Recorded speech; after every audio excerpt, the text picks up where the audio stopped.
Coming up on Tech News Weekly, Mikah, Sargent, am here. Jason Hall is out, but don't worry, he'll be back. And this week, I've got a great show planned for you. First, we talk to 9to5Mac's and Space Explored's Zac Hall about how NASA is sending an iPad around the moon to help test Alexa. Yes, Amazon's voice assistant. Kind of interesting, huh? Then we talk to Issie Lapowsky of Protocol about Pinterest and the civil rights investigation it's currently facing in California. After that, Protocol is back, but this time with Max Cherney to talk about how Google has made a custom chip specifically for encoding, transcoding, and presenting YouTube video. Very interesting stuff whenever you get real focused in on those chips. Before I round things out with a couple of stories of the week, including the Plex data breach and all about dogs and how they cry tears and make you produce more oxytocin. Stay tuned. I've got a great show ahead for you. Podcasts you love. From people you trust. This is TWiT. This is Tech News Weekly, episode 249, recorded Thursday, August 25th, 2022. This episode of Tech News Weekly is brought to you by IRL, an original podcast from Mozilla. IRL is a show for people who build AI and people who develop tech policies. It's hosted by Bridget Todd. This season of IRL looks at AI in real life. Search for IRL in your podcast player. And by ClickUp, the productivity platform that'll save you 1 day a week on work, guaranteed. Use code TNW to get 15% off ClickUp's massive unlimited plan for a year, meaning you can start reclaiming your time for under $5 a month. Sign up today at clickup.com. Hurry, because this offer ends soon. And by ZipRecruiter. Certain people make my life easier by helping me out, and ZipRecruiter makes hiring easier because they do the work for you. How? Well, ZipRecruiter's technology finds great candidates, and you can invite them to apply. Go to ziprecruiter.com/TNW to try it for free. Hello, and welcome to Tech News Weekly, the show where every week we talk to and about the people making and breaking the tech news. And by we, I mean me. And ye, all of you out there listening, because Jason Howell is not here with us this week. We'll be back, but for this week, I am driving this train solo. Anyway, I'm Mikah Sargent, one of the hosts of Tech News Weekly, and I am excited to be going to space today with 9to5Mac's Zac Hall, / Space Explored's Zac Hall. Hi, Zac. Hey, Mikah. Thanks for having me here. Yeah, so good to get you on the show to talk about space stuff, because if there's one thing I know, it's that you know a thing or two about space and everything we have to do with it, right? I know a lot about Apple, and I will talk to anybody about space endlessly. anyone who will listen. Well, today you have a captive audience as they are tuning in, so we can talk about space. You wrote a story over on 9to5Mac that kind of had the perfect mixture of everything coming together. You got to talk about space, but you also got to talk about the iPad. Before we get to that, though, let's kick things off with what's about to happen. NASA is about to launch a rocket. What is this rocket? What is the project? And where is this rocket headed? So people probably know about the Apollo program, the moon mission back from the late 60s, early 70s, where we sent astronauts to the moon. And we haven't done that since 1974. So we're doing it again in this decade, which a couple of years ago is news to me. And since then, I've just been obsessed with following every little detail. And the big part of that is this program called Artemis, which is the twin sister goddess of the moon. So there's that connection there. And it's all about going back to the moon, but making it sustainable this time, so that you've got not just, go and experiment and see what you can do there, but try to build an economy there, try to have private industry involved as well, and then use the moon as kind of a stepping stone toward, Mars and beyond, deep space. So that's all very exciting. What's happening Monday is Space Launch System, or SLS, is the rocket that will take us to the moon. And it's the very first launch of this SLS rocket. It's been in the making for a long time. The spacecraft is called Orion. That's what the rocket sends to the moon.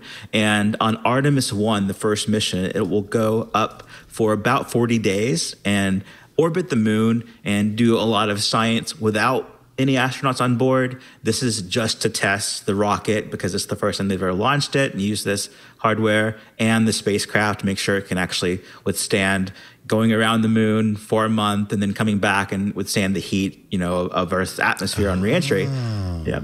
And then the really cool part is in a couple of years, in the next 2, 3, 4 years, we're going to send a crew of astronauts around the moon, which will be the first time we've returned to the moon since the 70s. And then the third mission, Artemis 3, is going to be actual boots on the moon. And the really cool thing about it is it's the first time we're sending, it's going to be the first woman and first person of color to walk on the moon. So that's locked in stone. So it's not only historic for returning to the moon in our lifetime, but doing it in a way that makes history as well. So super exciting stuff. You've revealed that I am going to be the first person on the moon. We were supposed to keep that a secret.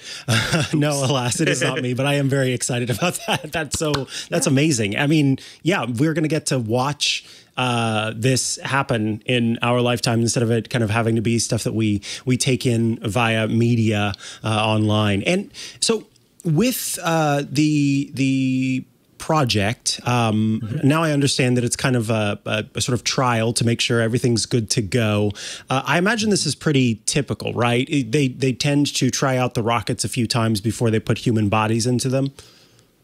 Sure. If you look at the Apollo history, there was a tragic explosion that took the 3 lives of the 3 astronauts that were going to take one of the early Saturn V rockets. And since then, they did, they corrected and they did a lot of testing before they ended up flying astronauts again.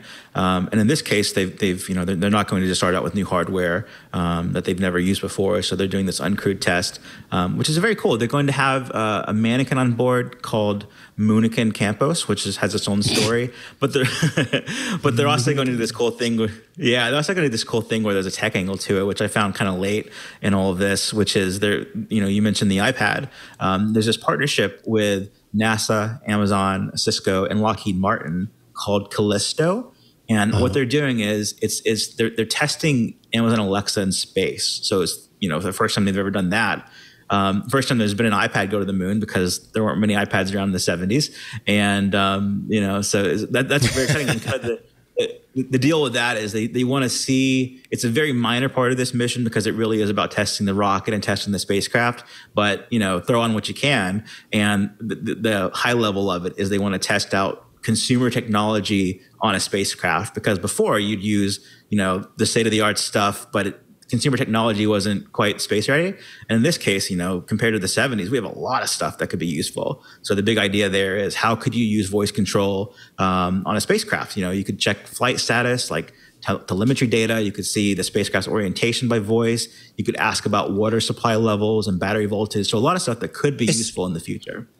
Especially with the reduced dexterity that one has while they're in space, that definitely makes sense, that being able to just speak out loud and have that work is quite nice. Now, one of the things that I think is kind of interesting here is, or that I'm curious about, of course, these are consumer-facing products. These are products made by companies. The iPad comes from Apple. The Amazon ALEXA device that is not quite the Echo, but has ALEXA built into it, is from Amazon.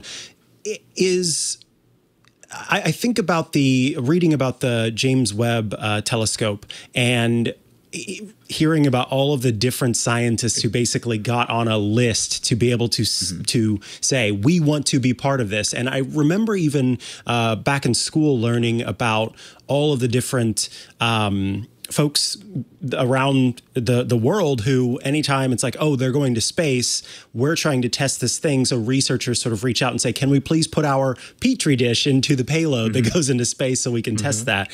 So I'm not surprised to hear, I'm sure along with the, what was it? not Bodie McBoatface, but the Mooney. Moonican Campos, yeah. Yeah, Moonican Campos going there. I'm not so surprised to hear about this, but is this in partnership with Amazon? And then the second kind of aside from that is, I think some listeners would benefit from having a clarification given the private companies, or I guess some of them are publicly traded companies, but the companies that are not sort of funded by taxes, they are also going to, commercial companies going to space. NASA is doing its own thing here, or is it using technology that Blue Origin and the other ones have come up with? So first question, Amazon. Let's see. Remind me the first question. The first question was, I guess it kind of is all one question now that I think about it. Is Amazon helping out more than just providing the ALEXA voice technology? Is this NASA kind of working with Amazon, or is it just that, NASA said, and by working with, I mean, there's a monetary exchange, like, Amazon says, we'd love it if we were the first ones to go to space, so make sure you tell everybody about that while we're there helping make this happen? Or was it more so that NASA, if you know this, said, we want to try this voice technology, there's already consumer tech, so let's give it a go? Yeah, what I would say is that Amazon and Cisco, they're both commercial companies that we all know, and we use WebEx and everything Amazon. Those are the two commercial companies that, the way I see it is they just probably sponsor in some way this, and there's probably a lot of urge to get something more than just this test mission out of the way, more something that reaches the public in a bigger way. And you can even ask your Echo questions about the moon right now, and it will relate back to things about this mission. So you can ask about the Artemis program. So there's a big connection there. And then Lockheed Martin is the other commercial company, and they've got involvement with Orion, so that's the spacecraft. So that's the big thing. What I did learn in this, though, was that NASA was only using the language of tablet. They wouldn't say iPad.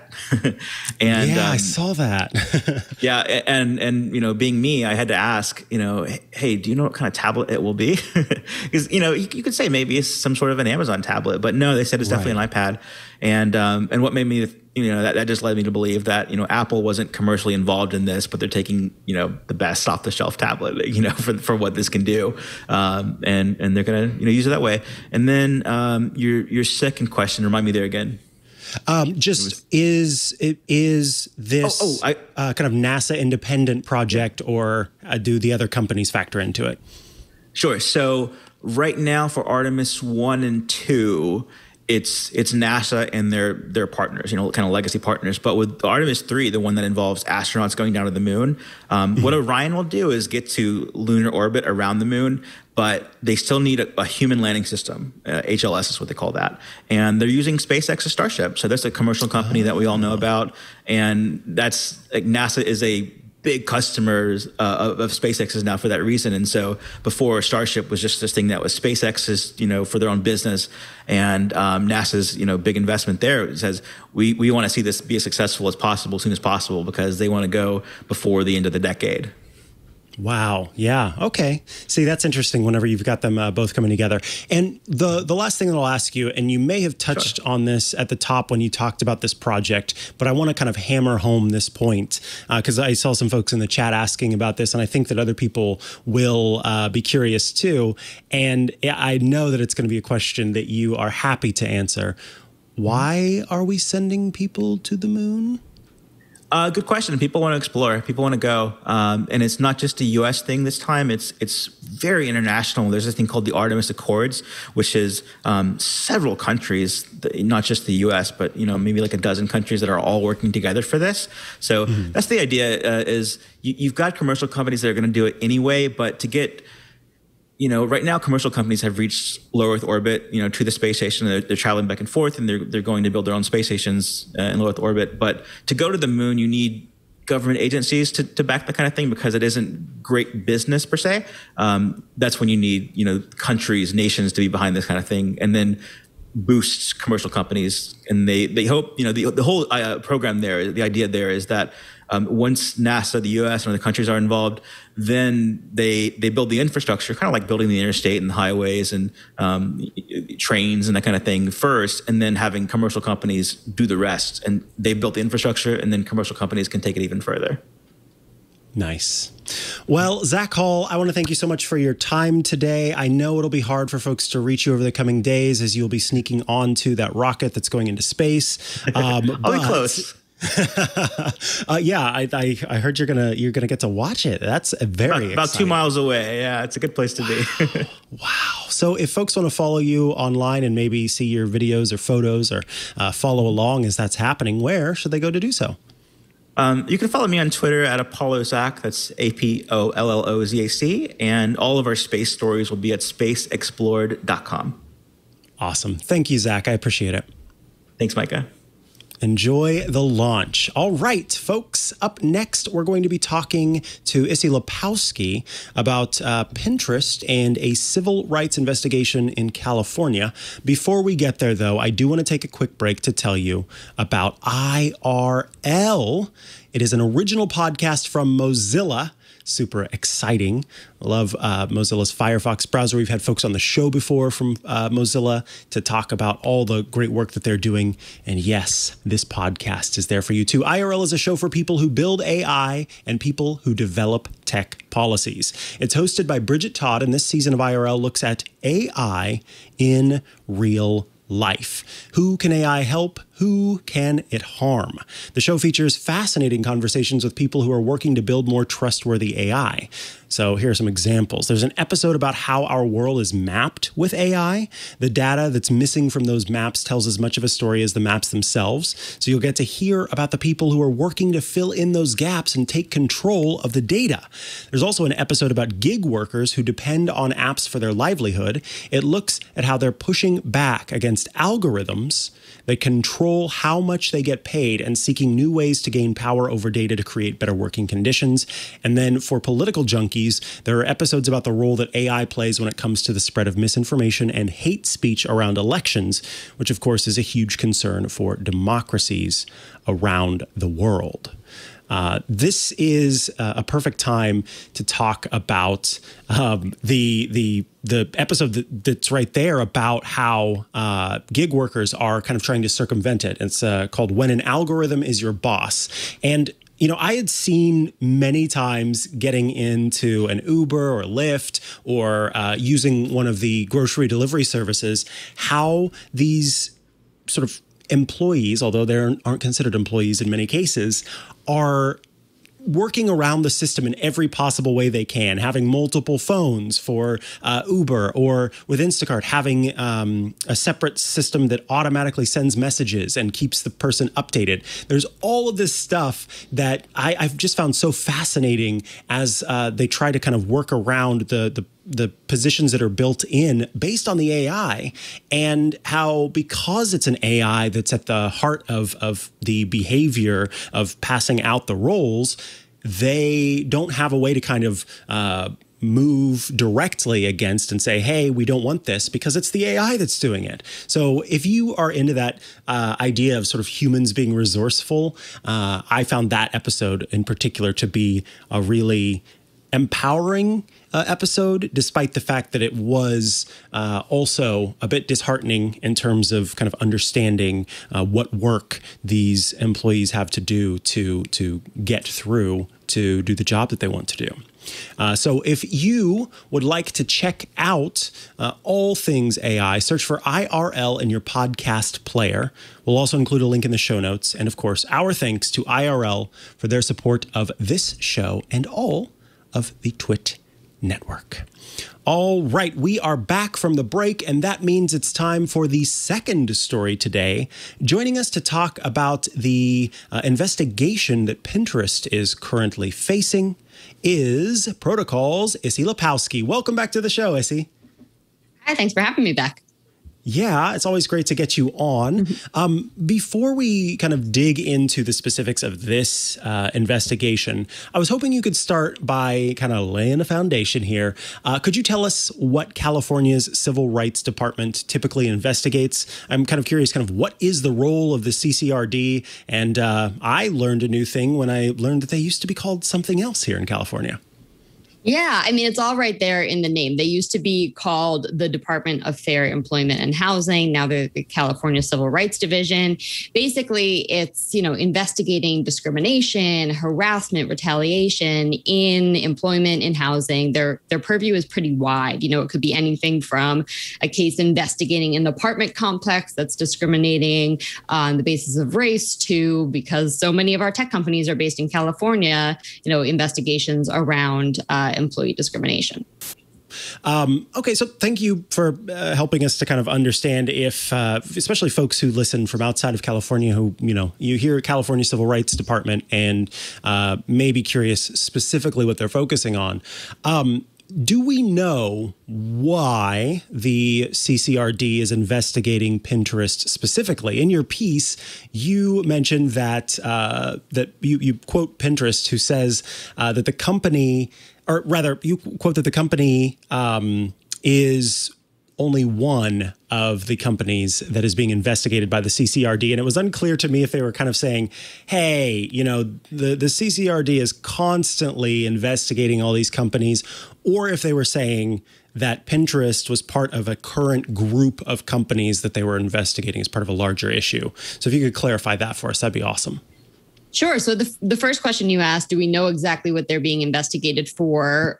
No, I don't know exactly. The department's not saying, Pinterest is not saying, and the witnesses who have been contacted so far have not gotten too much information. They just started getting emails from the department on Tuesday night. And what I can say about that is, from my sources, it sounds like most of the people, if not all of the people who have been contacted are women, women of various races. So it's possible that this has something to do with gender discrimination. And, it isn't hard to connect the dots there. Pinterest has settled a case with its former chief operating officer in 2020 over gender discrimination. They did not admit to any liability in that case, but it could be that this is something that the department is investigating more broadly. And they've also faced other allegations of gender discrimination, paid discrimination from two former employees, Ifoma Azoma and Erica Shimizu Banks. So there is a little bit of a history there. And as for Pinterest's statement saying they're not the only company being investigated, you can read into that as much as I can. Of course, that's true. The department is investigating lots of other companies in lots of other contexts. I don't know that they were insinuating that this was part of some sort of like mass investigation into a lot of tech companies being studied as a group. But for instance, we know that the department has a lawsuit ongoing against Tesla. There have been settlements against other tech companies in the past. And so, yes, their statement is factual. If they're trying to imply something a little bit more, I don't quite know.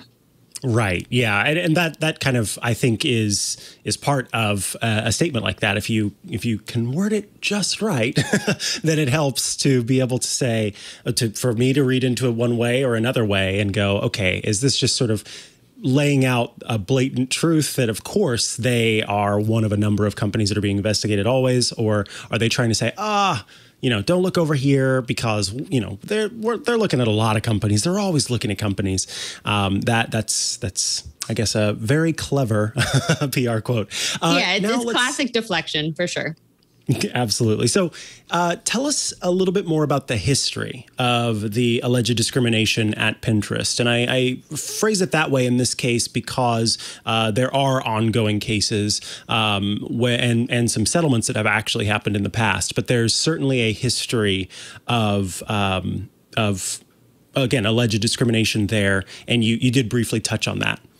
Sure. So I would say this really started coming out in June of 2020, right around the time that a lot of the Black Lives Matter protests were happening. And similarly, around the time that a lot of corporations, including Pinterest, were coming out and saying how important, racial justice was to them.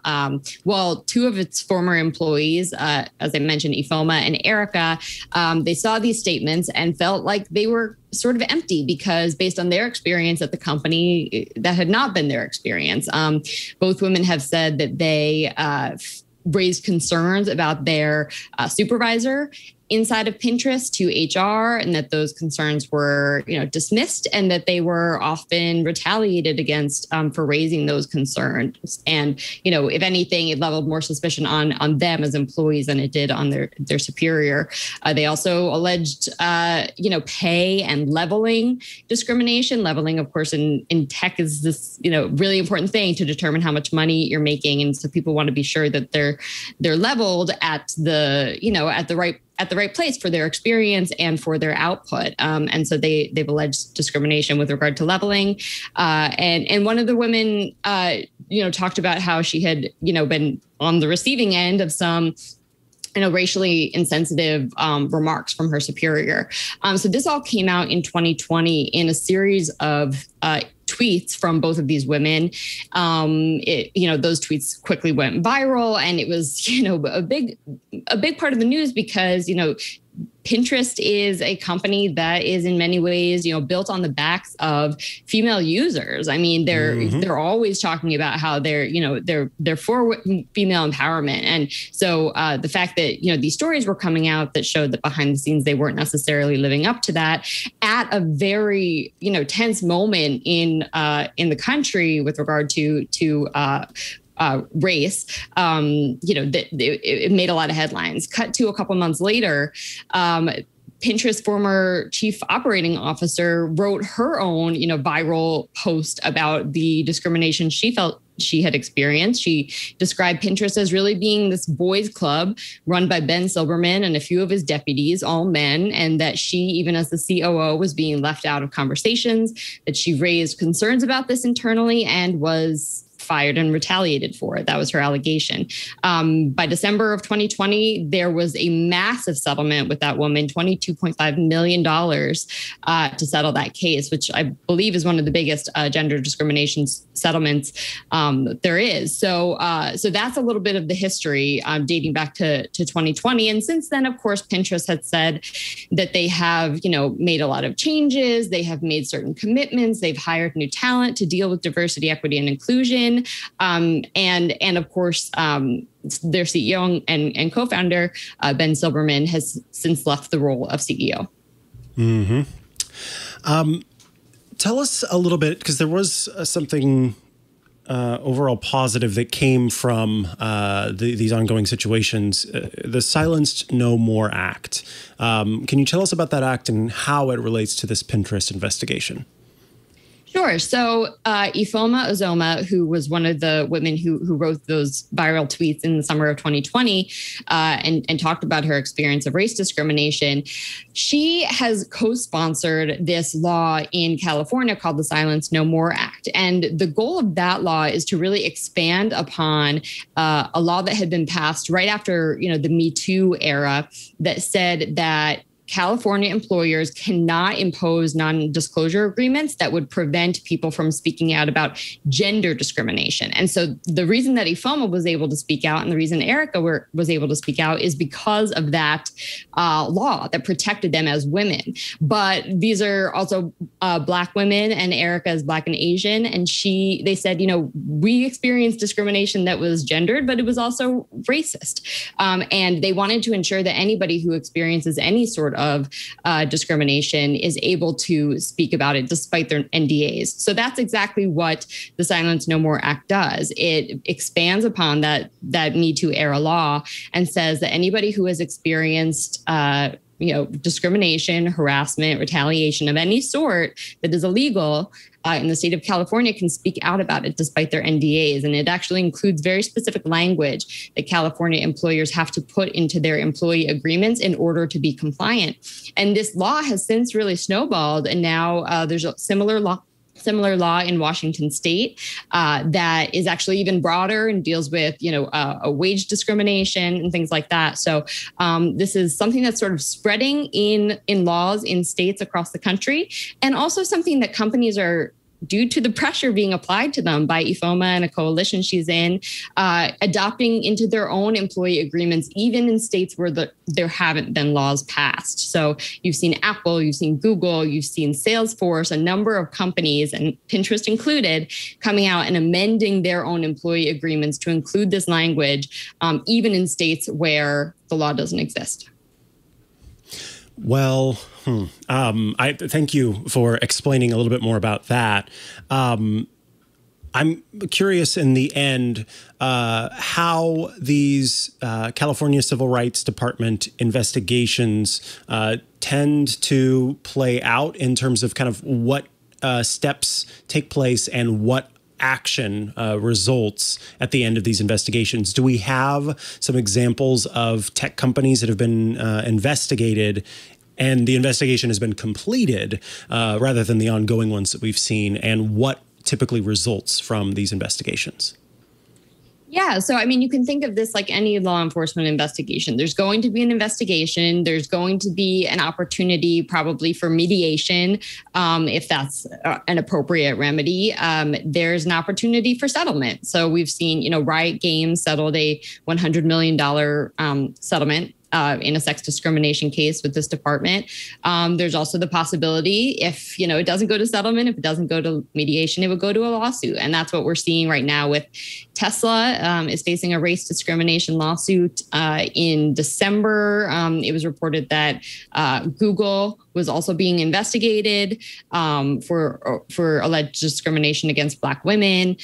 So we've seen this go any number of ways, from, probably mediated silently to really big settlements to ongoing lawsuits to, some that are still just in that investigation phase, which it appears is what's going on with Pinterest right now.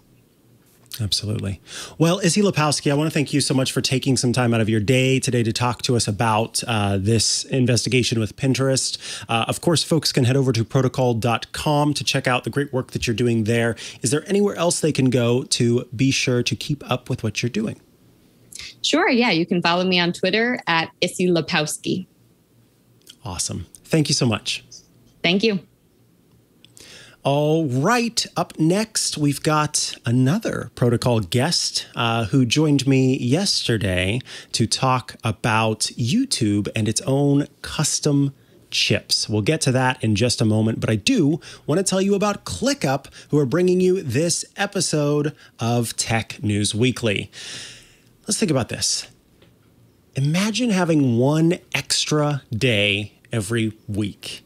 More time to cook meals, work on a novel, binge some really good reality TV, whatever it is that you want to do with that extra day. Wouldn't it be great to have an extra day? When I thought about what I would do with an extra day, I think I'd spend many of my extra days just getting in a lot more sleep. But when I wasn't doing that, I would have so much more time for the different craft projects that I like to work on. It'd be so nice. Well, ClickUp can help make that possible. It's the productivity platform that'll save you one day a week on work. Folks, guaranteed. ClickUp began with the premise that productivity was broken. If you start there, and there were too many tools to keep track of, too many things and entirely separate ecosystems, there had to be a more productive way to get through the daily hustle. So ClickUp is the one tool that can house all of your tasks, all of your projects, all of your docs, all of your goals, all of your spreadsheets, and it doesn't stop there. ClickUp is built for teams from 1, so if you want to use it for yourself, you can, to 1,000 or more.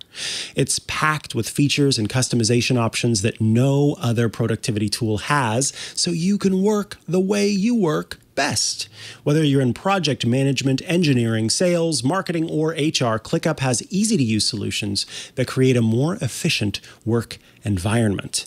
Join more than 800,000 highly productive teams that are using ClickUp today. Use code TNW, and in doing so, you will get 15% off ClickUp's massive unlimited plan for a year, meaning you can start reclaiming your time for under $5 a month. Under $5 a month, can you believe? Sign up today at clickup.com and use the code TNW. But please hurry, because this offer ends soon.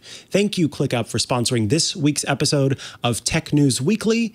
And now we're going to do a bit of time traveling. All right, so think about this. We've got YouTube. YouTube, of course, deals with thousands upon thousands of videos all the time. And you may think, man, I wonder what's happening behind the scenes with all of those videos that they're constantly processing.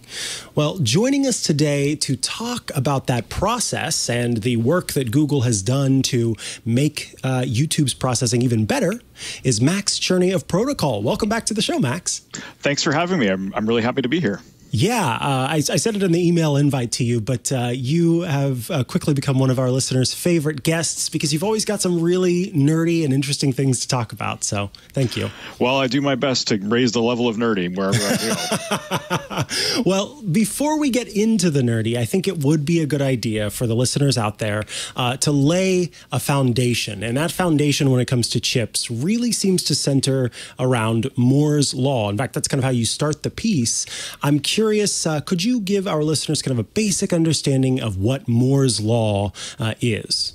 Absolutely. I'm happy to. So it dates back to 1965, actually, so a really long time ago, when Intel co-founder Gordon Moore, made an observation, and that was basically that, roughly speaking, the number of transistors on a chip would double every 2 years, and the cost of those chips would decrease. So this essentially set the foundational guidance, for lack of a better way to put it, for the entire chip industry for decades to come. These assumptions have underpinned everything from R&D spending to product roadmaps and the way we think about them. In the industry itself, there is some debate about whether it's still true or not, whether Moore's Law is alive or dead.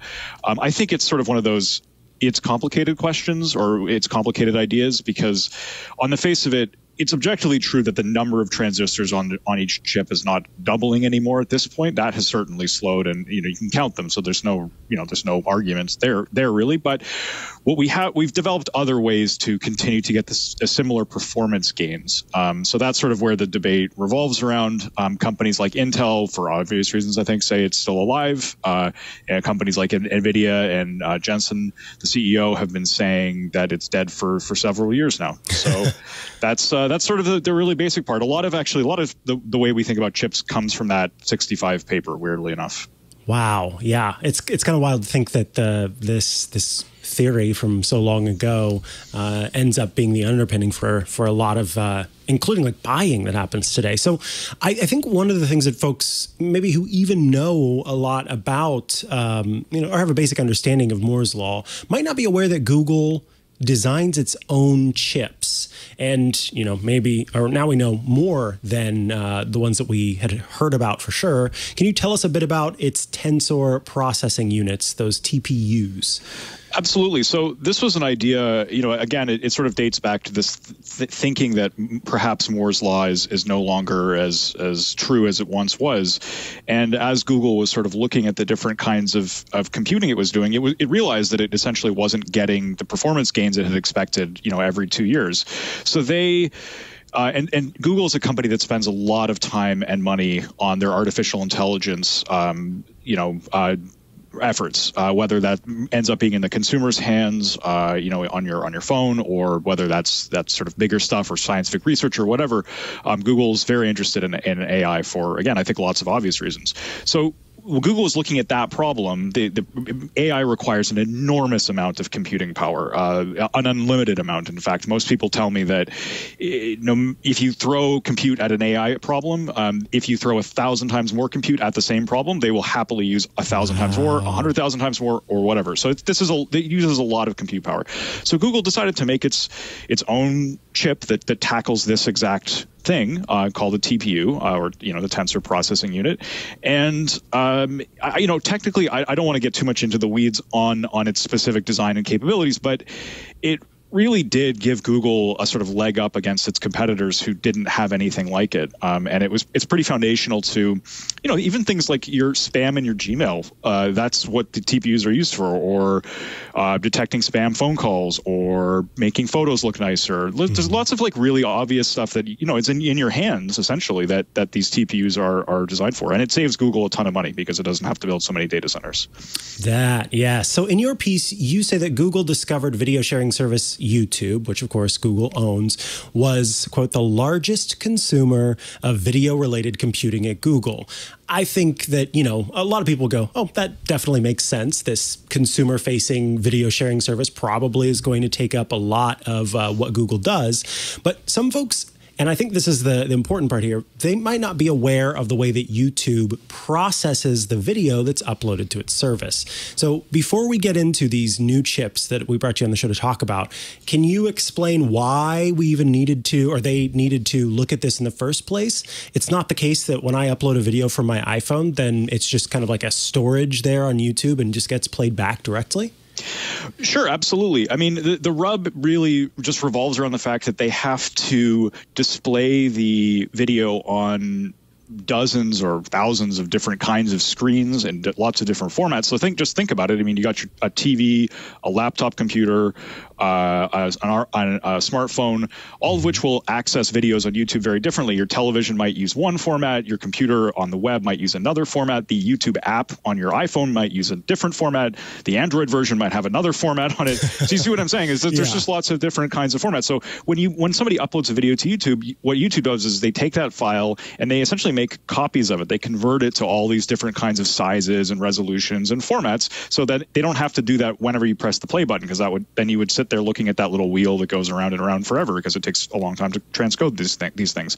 The process is called transcoding, and sometimes, or YouTube told me that there are as many as 15 files for each video that you would see on YouTube. So they do a lot of processing on the back end to make it a very seamless consumer experience to watch something.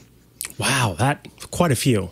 And then Google leader at Google said, you know what, this is a problem that we can tackle.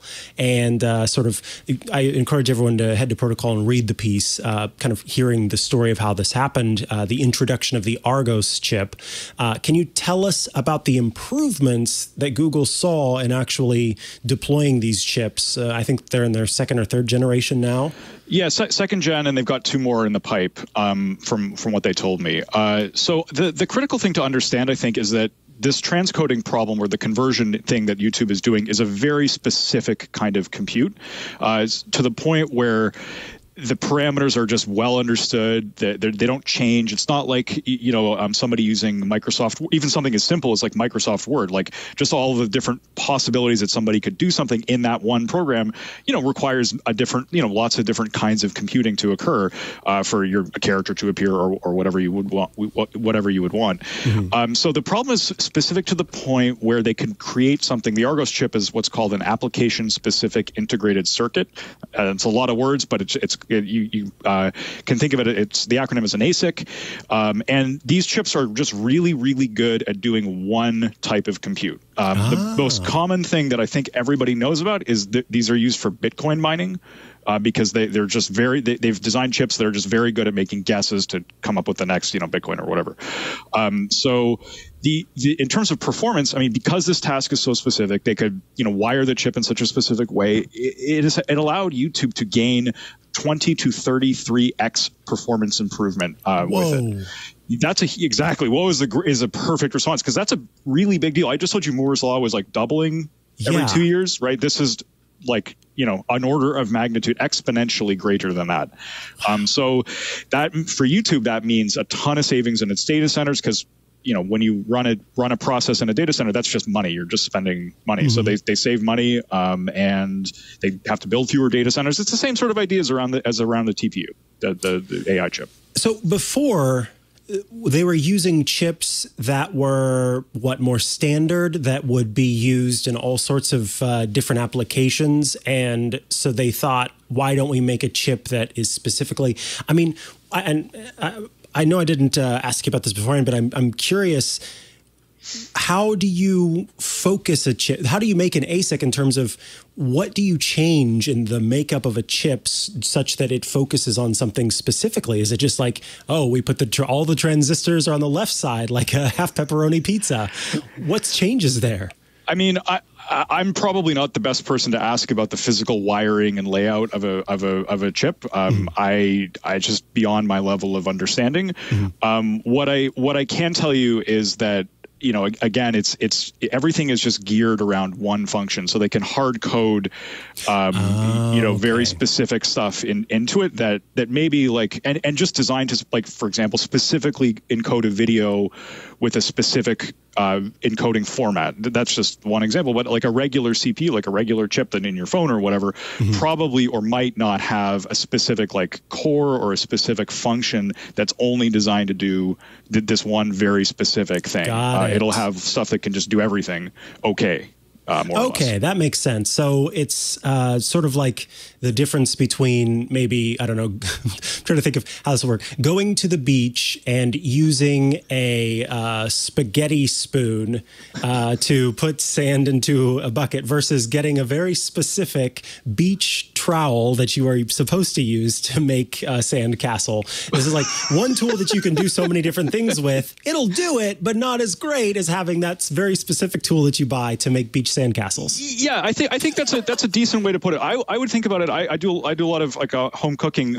So this is the difference between using a chef's knife to cut or to devein a piece of shrimp versus a paring knife to devein a piece of shrimp. Right? Perfect. You can do it with both of them, but one of them is just way easier to do it with. Yeah, that you better analogy. I should have relied on the chip guy for that analogy. Thank you. So let's talk about the next thing, because one of the points that caught my eye in your piece was the assertion that big tech companies aren't only considering the cost-saving benefits of designing their own chips. As you point out, kind of people think at first, oh, I know why they're making their own chips, because that's going to save them money. But it turns out that may not be the case in some instances, and that it's about something else. It's about a different goal. Can you talk about that, the other goals that they have in designing the chips? Sure. I mean, you know, it isn't about saving money, is how I would put it. They do save money, or sometimes they can save money. And in Google's case, they definitely are saving money. And what that allows them to do is take those resources and use them for something else, like anything else. So developing, I don't know, better buttons on YouTube, or I don't know, whatever the thing is. However they do it. Yeah, whatever the next thing they're trying to work on is, or in YouTube's case, very specifically, what they're doing with the extra compute time that they have is they're taking videos that they might have not been able to convert to like better formats and convert those videos to better formats to give viewers a better experience. So that's the case for YouTube. I mean,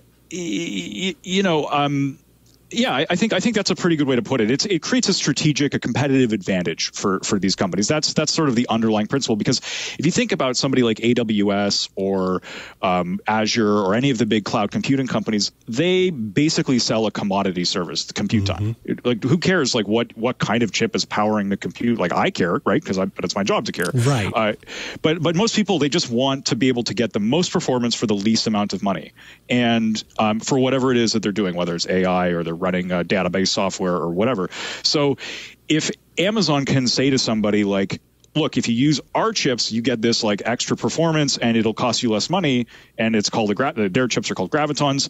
That to them is a way that they can sell more compute time. They can sell more of their cloud products to people. So on the, that's one way to think about it. Also, like, I mean, the consumer example is so blindingly obvious. I mean, Apple now can say, well, look, our laptops are better because they're powered by something that's better because we designed it. And it's better than everything else because, for X reason and Y, it's so fast and, all that sort of other stuff. So that's on the consumer side. That's kind of what that equation looks like. Is it's a way of being able to differentiate. And there's truth to it too.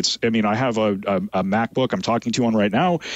The battery life is better. I mean, for sure. Right. Yeah. So it's not like a totally nonsense claim, or it's not just like a marketing gimmick, if that makes sense. Yeah, absolutely. And then my last question for you. Because of these performance improvements and the sort of cost-saving benefits of not maybe having to build new data centers as often, one might say, okay, how come Google doesn't just do all of its own chip design? How come any company doesn't just do all of their own chip design? Why focus on these specific ones and not just kind of go all in-house? And I think it's a mostly obvious answer for sure, but it's still enough to go, well, yeah, why doesn't every company just go, you know what, let's just do all of our own chips? Well, who says they're not going to? That's true. I mean, partly the thing is, for Google, they were able to identify, again, some very specific areas where they're just spending the boatload of money, and that the compute problems were well understood. And the YouTube chip isn't like, I don't want to say it's like simple, but again, the design parameters are so clear that it was like obvious how to do it. They just had to do it. So for something like a general purpose processor, like Google isn't in the silicon business. Like, it doesn't really want to be selling, I mean, I don't think it really wants to be selling chips to, companies that produce laptops. I don't think that's what its sort of core mission is. I mean, they try to organize the world's information and do sorts of other things like that, which the AI stuff does actually help out quite a lot with. I mean, the thing that, from what I reported in my story, the thing that how Google looks at it is they just looked across all of the different kinds of compute they were doing in the data center and then picked specific lanes that they knew that they can improve.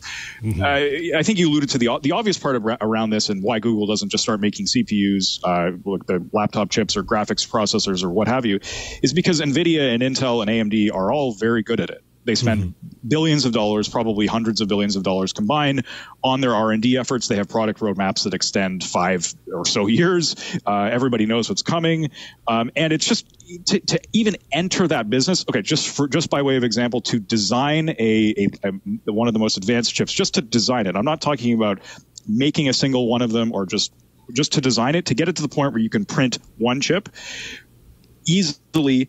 $500 million. And that's one chip, right? So if to make a desktop processor, you need to make like a bunch of them, because there's different kinds of laptops. There's expensive laptops and less expensive laptops. Same is true for the data center. Intel has dozens of data center chips that you can buy. So to design all of those things is it's an incredibly expensive, proposition. And that's not to even discuss the actual talent needs that are associated with it. You have to have like thousands and thousands and thousands and thousands of engineers in order to be able to design a leading edge chip. Just by way of another example, MediaTek, which is a Taiwanese, they make smartphone chips. They design them, I should say. They put 5,000 engineers on a single 5G modem chip. Like that's the kind of, and that's not, I mean, that's a hard chip to make, but it's not even an advanced GPU that like makes video games look great. Right. So I suspect that's probably the reason, is that there's no economic incentive, and the big chip companies are also pretty good at it. I would say, I just want to just finish up with the fact that even for Google's, or even for YouTube's Argos chips, one of the executives I spoke with said he would be happy to buy them off the shelf. He just can't. They weren't there. Yeah, they weren't there. So they're 4 generations in. He said basically, if Intel makes a Generation 5 chip that he could just buy off the shelf, they would absolutely just do it. Right. So it's more of like an out of necessity thing for Google versus we really kind of want to get into the chip business. But it's also worth thinking about, every chip that any of these companies make is $1 that one of the other chip makers does not get. Absolutely. So it's going to be interesting to see in the longer run how the chip makers respond to this like very clear trend. Maybe they'll be consulting businesses. Maybe I don't know.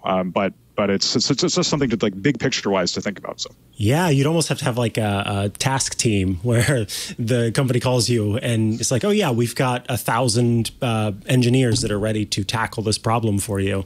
Please use us instead of doing it internally. That makes sense. And that did happen a bit when Google was developing its TPUs. I think they worked with Broadcom to help design it. So it's not like that doesn't happen already. Mm-hmm.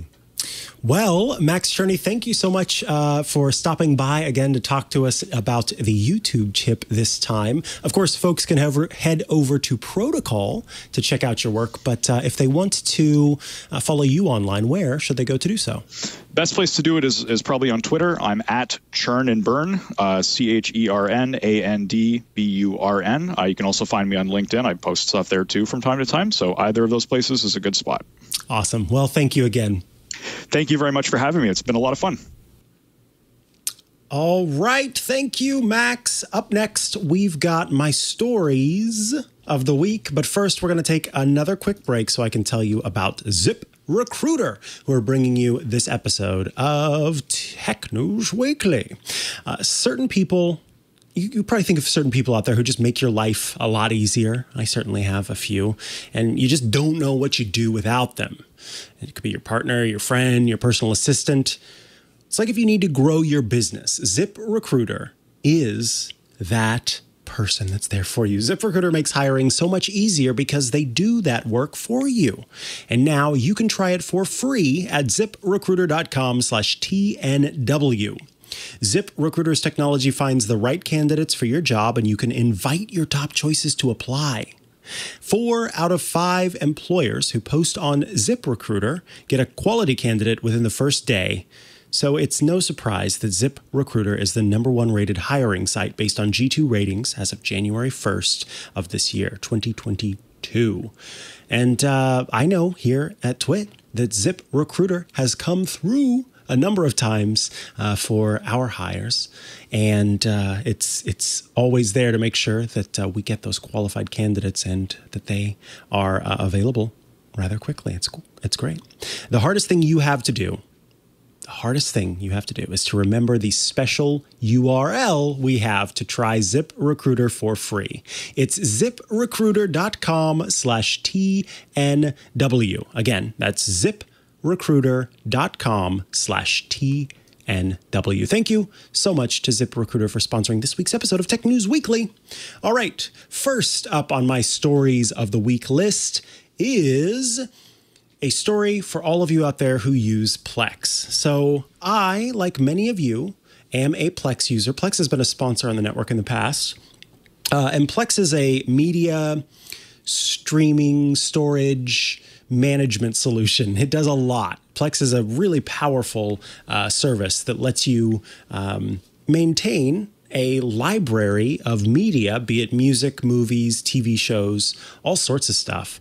And they've got different bits of the service that let you create like a personal server on your home network. Many people will use a network attached storage to store their movies and their whole library and then stream it to their television or use the Plex app on their phone or visit Plex on the website and like in the browser and be able to stream from their own library. I've been on a number of podcasts in the past where we're talking about a specific show. They're media-related podcasts, and perhaps you don't have the movie in your own library. That's where Plex has come through, where someone can say, "Hey, I've got this movie. Here's what you need to be able to watch it." So Plex is very, very handy, and as I said, I know many of us have it. So you may have gotten an email, but if you didn't, check your email to hear about how Plex is telling you need to reset your passwords. Plex sent out an email to users saying, hey, look, we were looking through our databases and discovered some suspicious activity. And obviously, this meant that after we discovered this activity, we needed to investigate and came to realize that a third party, as they call it, was able to access, quote, a limited subset of data that includes emails, usernames, and encrypted passwords. Now, these passwords were hashed. These passwords, were protected in that way. But out of an abundance of caution, Plex is making everyone reset their passwords. This is a very sort of low-level threat for folks who use password managers. Like, if you asked me my Plex password right now, I couldn't tell you because I don't know it. My password manager knows it. And so that means that if somehow the bad actor who got into Plex was somehow able to beat the encryption of the passwords, which is very highly unlikely, and therefore get those passwords, it wouldn't mean anything because the only thing they would have access to is the thing they already had access to, which is Plex's account. So absolutely make sure that you're using a password manager. And absolutely make sure that you're using two-factor authentication, because those two things together make for a very secure account that, despite a bad actor getting into Plex, they don't have access to everything else. That's often the question of like, why? Why do I need to use a password manager? Why do I need to have different passwords for everything? I make my passwords just a little bit different for everything, so that should be fine, right? Oftentimes what I've found when people say that is at some point, someone came along to them and said, you shouldn't be using the same password for everything. You need to change your password. And the person goes, okay. And so they start to make a slightly different password for all the new accounts that they create. But that password they'd been using the whole time is still on the accounts they already have. And oftentimes the accounts they already have are their most important accounts. These are the accounts that matter the most. And so despite doing that little bit of a change up, they're still using an insecure password because you are only as protected as the weakest account in your library of accounts that you access. So while your bank may have protections and your email may have protections, if you went to radishseeds.com and created an account there and used the same password that you do with your bank account and your, your Gmail account, then when the hacker comes along to radishseeds.com, don't go there, I don't know what's there, and sees that those passwords aren't hashed, aren't protected, aren't encrypted, and all they have to do is pull from the WordPress document that's stored online on radishseeds.com and get the, hundreds of passwords and accounts. Then they can take that password from that place and that email from that place and put them together and go to your very strongly protected Gmail or your very strongly protected bank, type it in, and they're just able to get inside. That is why we say use a password manager and use two-factor authentication, because then if radishseeds.com gets hacked, they've only got access to that one site where I created a password that's QRP297134:; and they don't have access to anything else. So when I got this email, I wasn't too worried about it because they again, just got my username, which I do use across different sites, and my email, which I do use across different sites. But I've slowly also started to break out of that habit as well. That's how you level up, is when you start to include pseudo-random emails as part of your logins, or pseudo-random usernames as part of your logins, and just let your password manager handle all of it. The password manager that I use, 1Password, actually has an integration with Fastmail, which is the email program that I use, that when I create a new login, will automatically generate a new email via Fastmail, pseudo-random, that's tied to that, to my email. And so it just forwards it along to my actual email address. So then the username is unique, the password is unique, and I know that if they get access to that, they're not getting access to everything else, because you may have in the past gotten emails, I certainly have, where they've emailed me at my my iCloud account, for example, because they got it in some password breach at some point. And maybe they even were able to go as far as to get my actual password that I used to use for different sites, Monkey123. And they sent me an email that said, hey, we know your password, Monkey123, and they put it in bold. And then they said, we used it to log into your account and found a bunch of, let's say, inappropriate content was the claim. And we will share this with the world, basically, unless you send us Bitcoin. And I will be honest that seeing that password in there, even though the whole like outer part of my mind and my body and everything were going, from the get-go knew that this was just a spam email, that it was a phishing attempt, still seeing that password did make my heart go boom, boom a little bit. Wait, they got my password. So I can't imagine the number of folks who don't have as much knowledge about this particular topic as I do, looking at that and going, holy moly. And then they know that a subset of those people will also somewhere on some service or some system have some inappropriate content. And so then they will be moved to action. They try to get you with that fear. So while these things on the face of them may seem not innocuous, so obviously in any case it's bad, but while it may seem like it's not such a big deal, it actually is quite a big deal. And we should do what we can to protect ourselves. So if you, like I, got this Plex email, hey, even if you didn't get this Plex email, if you have a Plex account, go to Plex. I just went to Plex.com. I logged in with my Plex account, and then I went in and went to the change your password area and did that, changed my password. And what's cool is Plex has a great little checkbox you can check that says log out of all logged in accounts. So you can do both at the same time. Kick it to the curb. Anything that, may have access somehow. Again, that's highly unlikely through this breach, but it's just well worth doing. And now I've got a new Plex password, which is kind of fun. I don't know. It kind of feels like if I was a snake and I had, it was time to shed my skin and start with a fresh outer coating.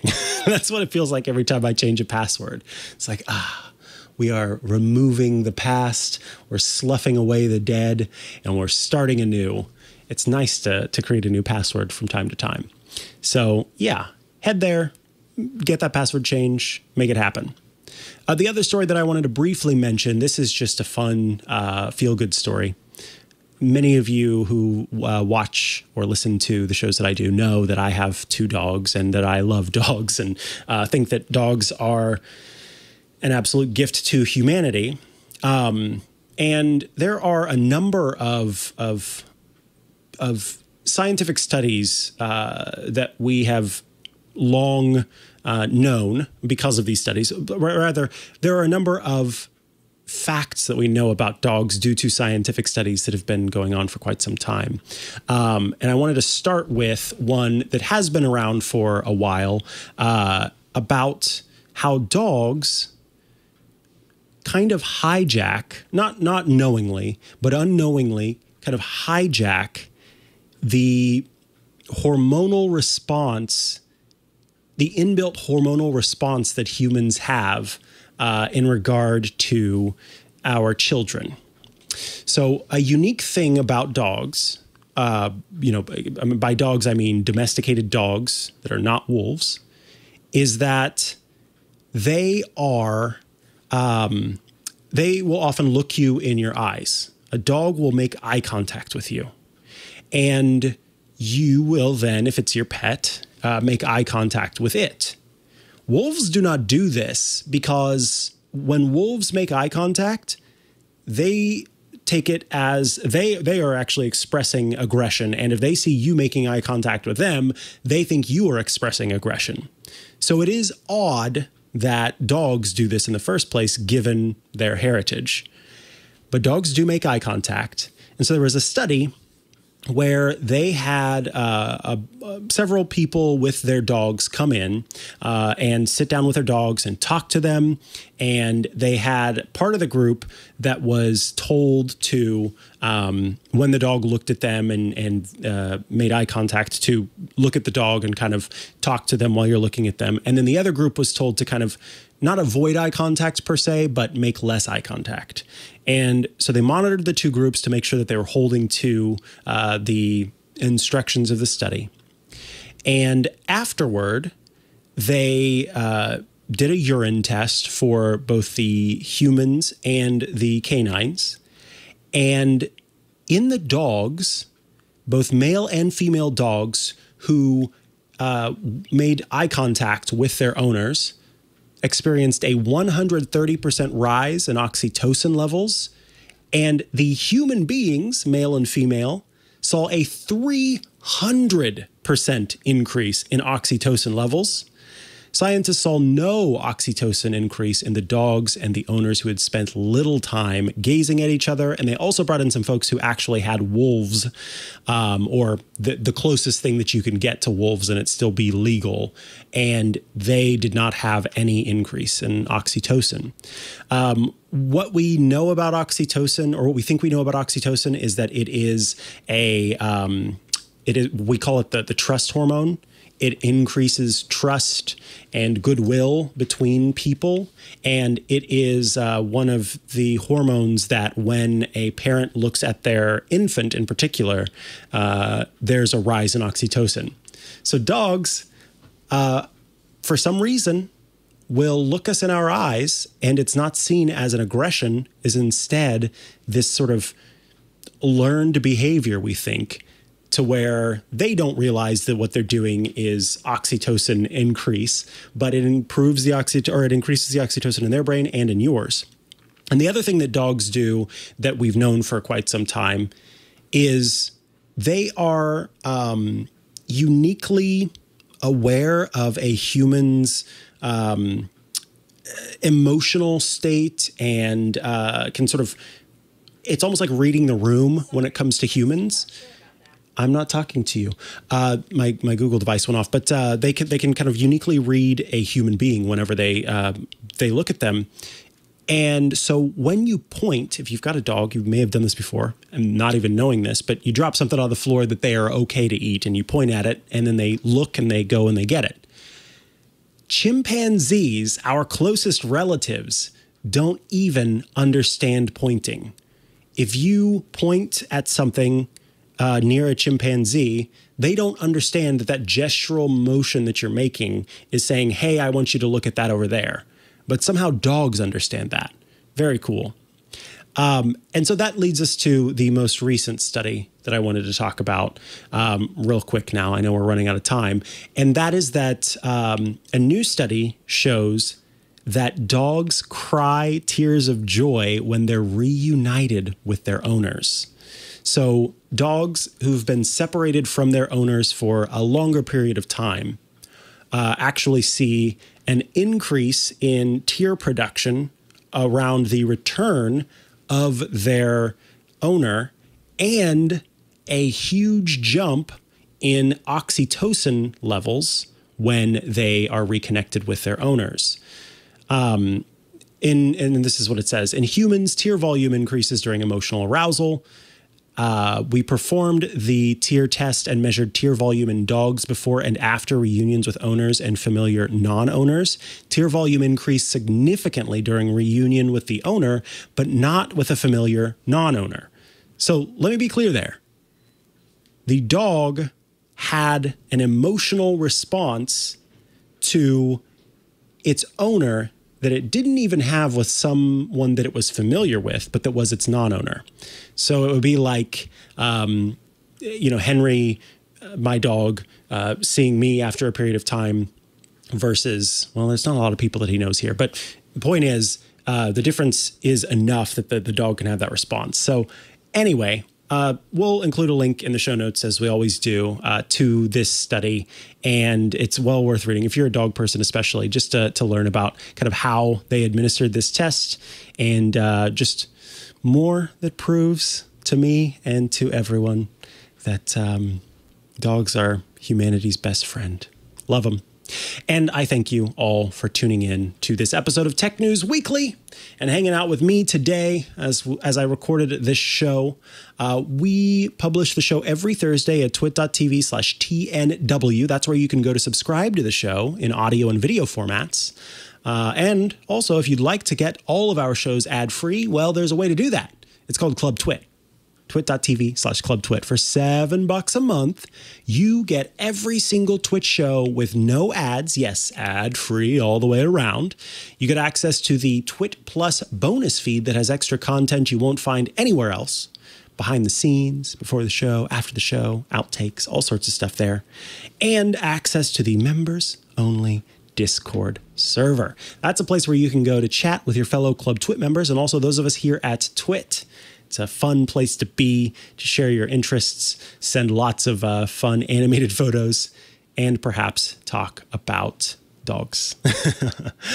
So check that out. twit.tv/clubtwit, $7 a month. Oh, and I should also mention that you'll get the Hands on Mac show that publishes every Thursday. That's my show where I talk about all sorts of Apple device tips and tricks. Today, I will be talking about a great app for the Mac called Trip Mode and how it helps to save your online activity from using too much and can improve your video calls in that way. And there's also Hands on Windows from Paul Thurrott, which is a show all about tips and tricks for Windows. twit.tv/clubtwit, $7 a month. Please do check that out. Or $84 a year if you just want to get the whole year out of the way. If you'd like to tweet at me or follow me online, I'm at Mikah Sargent on many a social media network, or you can head to chihuahua.coffee. That's CHIHUAHUA.coffee, where I've got links to the places I'm most active online. Thank you to those of you in the studio helping make this show possible. John Ashley, who pretty much does everything behind the scenes. Very appreciative to you for making this show a reality. And Burke for also helping to make sure our guests sound and look good and that the show goes off without a hitch. We appreciate you, and I appreciate all of you out there who are tuning in to watch the show today or listening to it later. Thank you so much for your time, and Jason and I will see you next week. Goodbye. Hey, we should talk Linux. It's the operating system that runs the internet, but your game consoles, cell phones, and maybe even the machine on your desk. But you already knew all that. What you may not know is that TWiT now has a show dedicated to it, the Untitled Linux Show. Whether you're a Linux pro, a burgeoning sysadmin, or just curious what the big deal is, you should join us on the Club TWiT Discord every Saturday afternoon for news, analysis, and tips to sharpen your Linux skills. And then make sure you subscribe to the Club TWiT exclusive Untitled Linux Show. Wait, you're not a Club TWiT member yet? Well, go to twit.tv/clubtwit and sign up. Hope to see you there.